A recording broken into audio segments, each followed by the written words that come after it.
pagkakataon na nasaktan na bigo. Mukhang delikado na naman ako. Bakit ba kinikilig na naman ako? Pero ngayon ay parang kakaiba.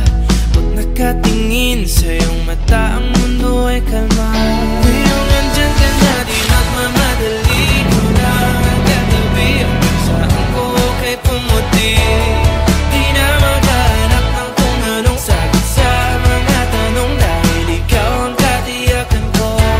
Hindi na ako bibitaw, iyong ikunakal sa'yo. Tingnan ng kulay ang aking nagsisilbing tanglaw. Ikaw ay dilaw. Di akalain mararamdaman ko muli ang yakap ng panahon.